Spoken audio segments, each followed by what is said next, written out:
is the season of summer.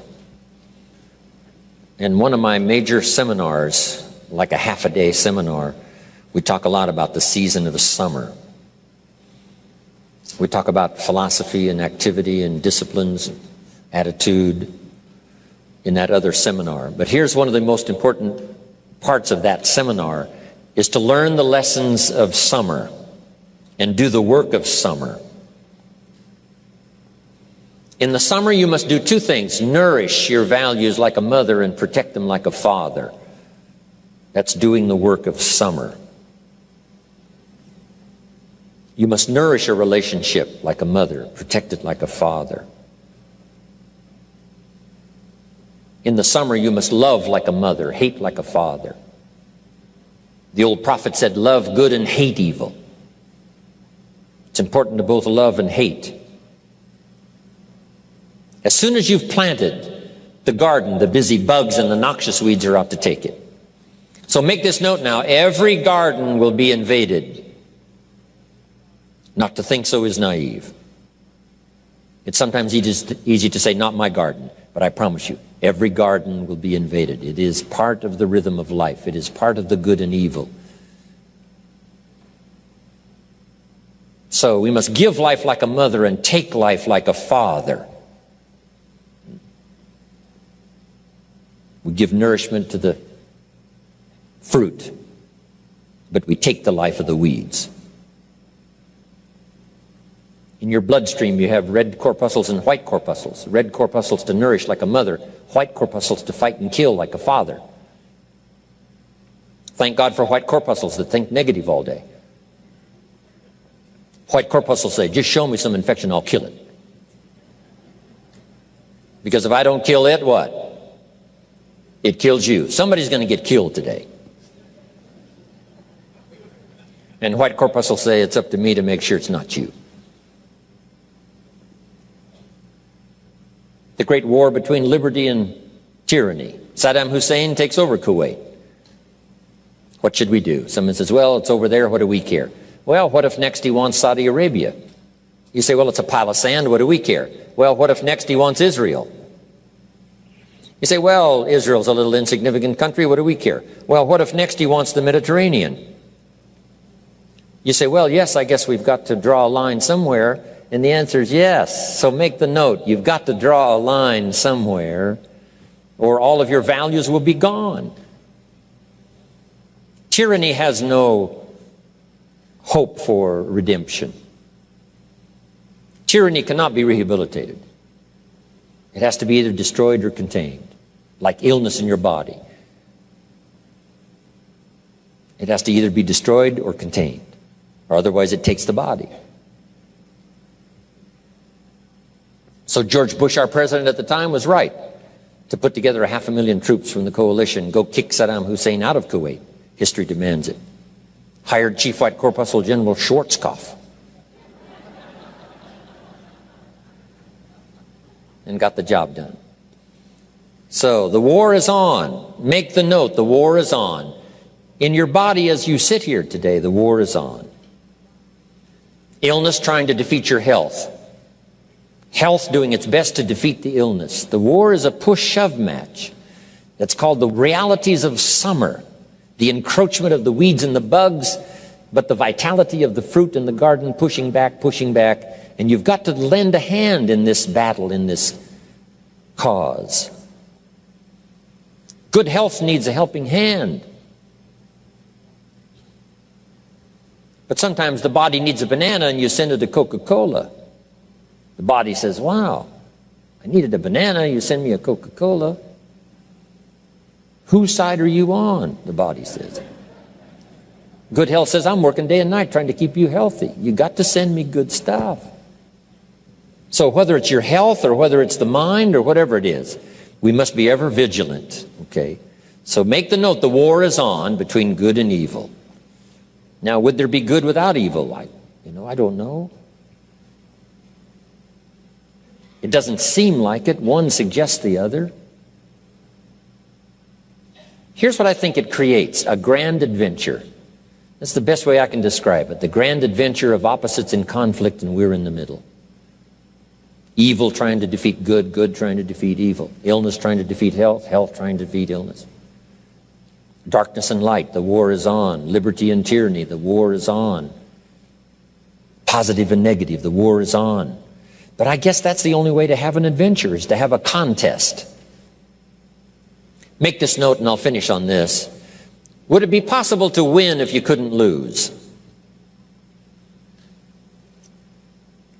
And the obvious answer seems no, it doesn't seem like you could win if you couldn't lose. If you took a football today and walked out to the stadium and walked across the goal line, would we all cheer and say you made a touchdown? And the answer is no, that's foolish. You can't just walk across the goal line with a football under your arm and say, I made a touchdown. Say, no, that's not how it works. It's not a touchdown until you face the 350-pounders whose sole interest is to smash your face into the turf. And if somehow you muscle by them and then dance by the secondary, cross the goal line, football under your arm, we say, now you've made a touchdown and maybe you won the game. So jot this down. There are no wins without the contest. It's the contest that creates the adventure to win or lose.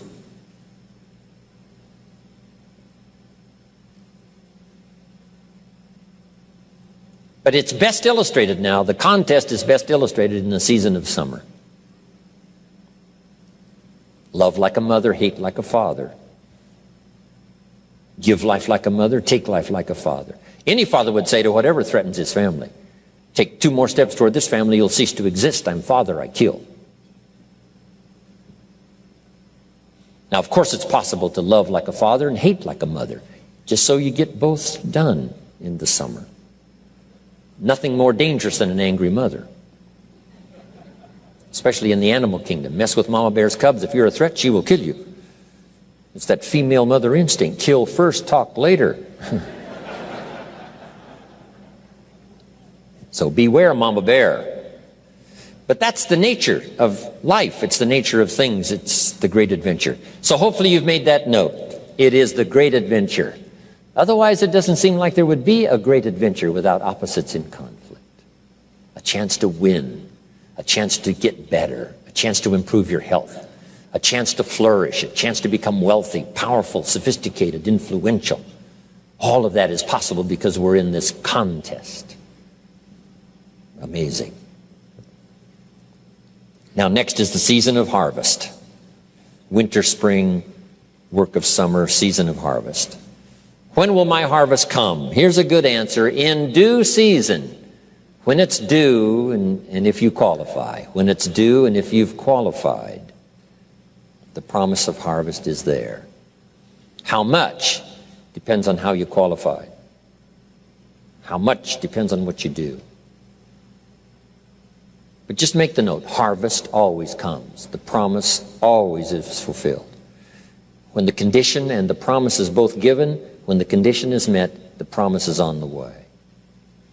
The promise of better health, the promise of an extraordinary relationship, the promise of all things unique. Those promises will come. Sometimes they seem to be a little delayed. Sometimes there seems to be interference with the promise that surely is ours. But I promise you, in due time, for those who deserve, the promise is secure. Next, and we're going to finish this after we take a break, but jot these down. The 3 parts to personal development. First is physical.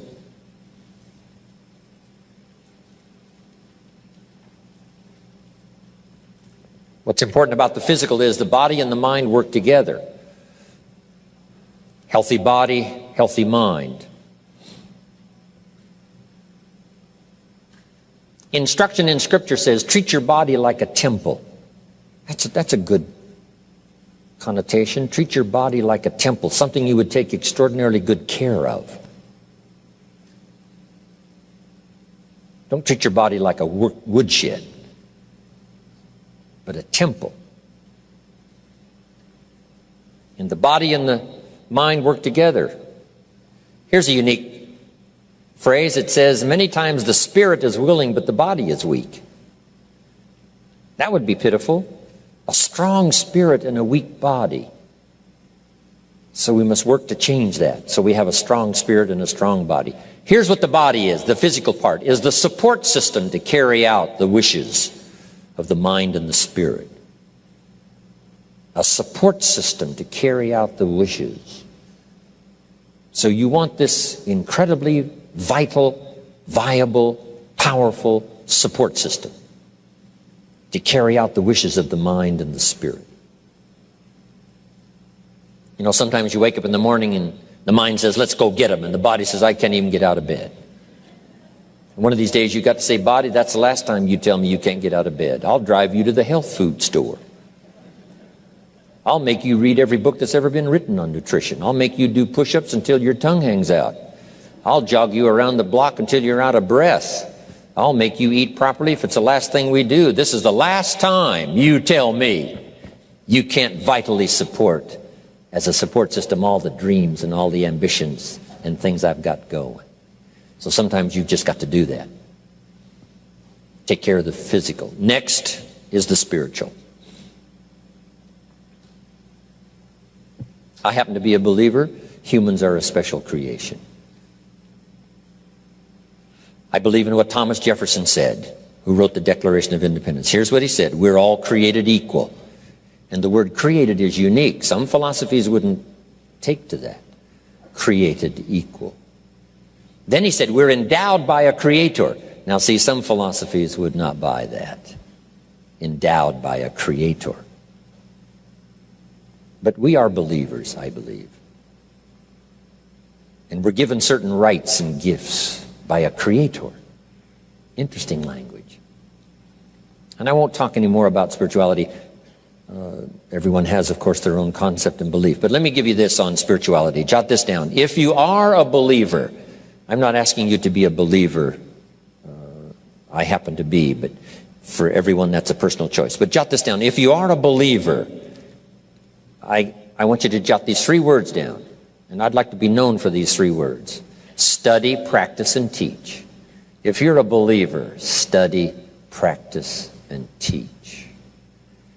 That's how we build strong, viable families that form the foundation for the nation that becomes powerful. Study, practice, and teach.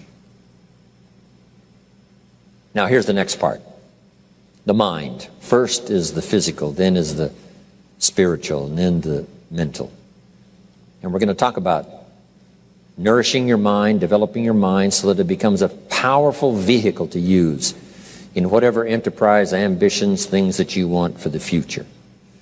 We'll have a good time doing this. We'll talk about your personal development library, what to put in it so that your mind is continually nourished by good ideas, and some other things on developing the mind to take you where you want to go.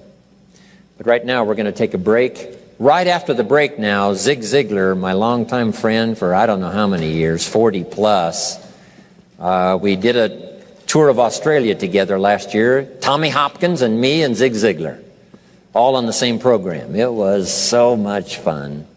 And as soon as we come back from the break, Mr. Zig Ziglar is going to take some time, share his experiences and some ideas with you that could very well be life-changing.